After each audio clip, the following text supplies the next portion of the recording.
Hi, it's Tim Hagen from Progress Coaching, and welcome to another episode of Coaching Conversations. And I wanted to make you aware of something very cool that we're doing on a subscription basis, and we'll put a link in each one of our episodes.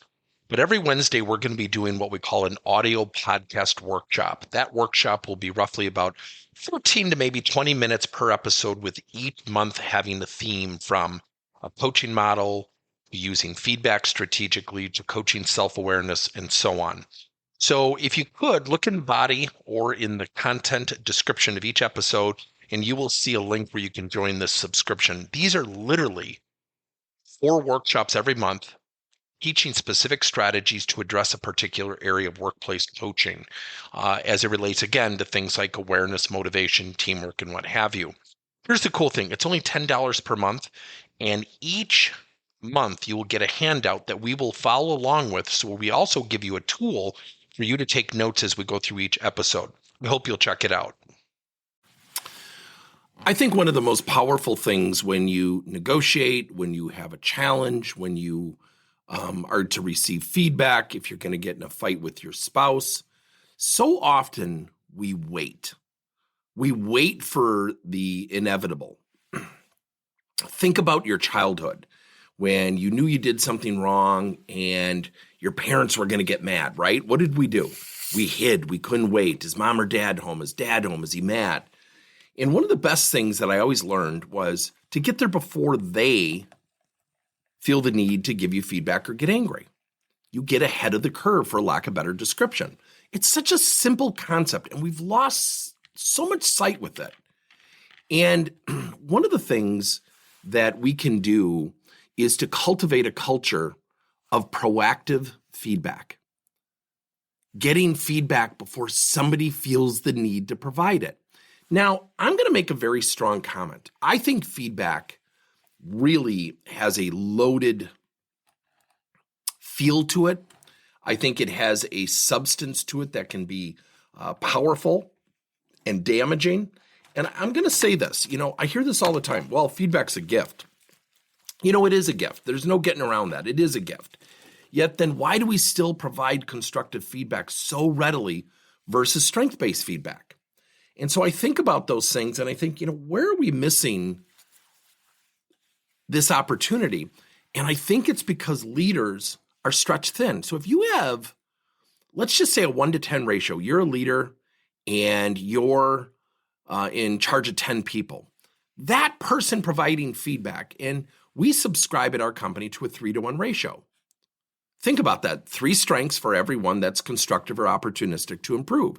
Yet, when you take 10 times 3 plus 1, that's 40 sets of feedback that over a period of time, over a week, needs to be given. Now, here's the funny thing.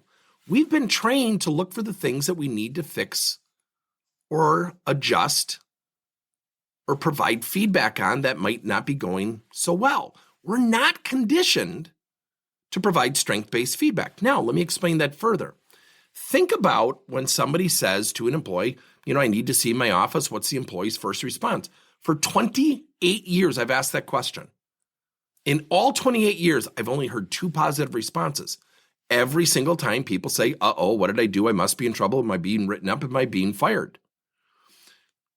So why not reverse the model and have the 10 people in control of the feedback? Why not have the 10 people taught how to seek feedback on their terms? Now, let's say we've got Charlie and Lisa, and Lisa's the boss, and Charlie is one of those employees who really doesn't handle feedback well. And Charlie goes through a sequence of events and meets with Lisa and says, Lisa, I'd like to schedule 10 minutes on your calendar. And he goes in there and he says, Lisa, where do you feel like I'm performing well? If you could give me 2 areas so I'm aware. And what's that one area where you feel like I can raise my game? Think about what I just said. Raise my game. Not where I should dreadfully throw my head into a wall because I've done something wrong.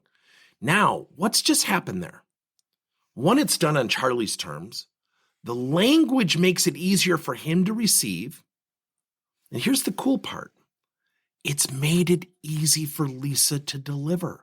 She doesn't have to schedule. She's not in a reactive mode. She's not conditioned by what she sees is wrong. Now, with that being said, let's say Lisa does see something that Charlie needs to improve.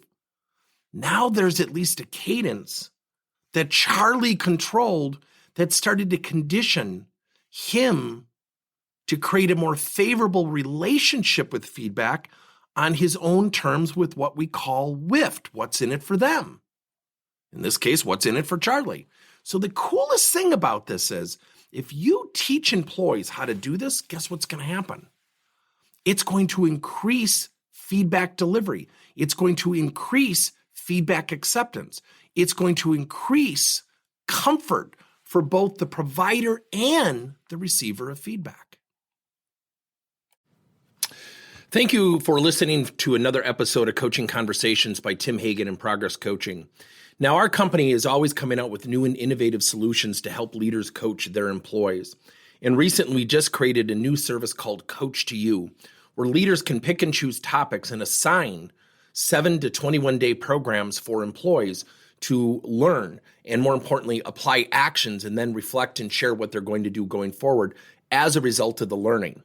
It's called Coach to You. We're literally bringing coaching to your employees. If you're intrigued, we'll have a link in each one of our episodes where you can get more information. And again, thank you so much for listening to another episode.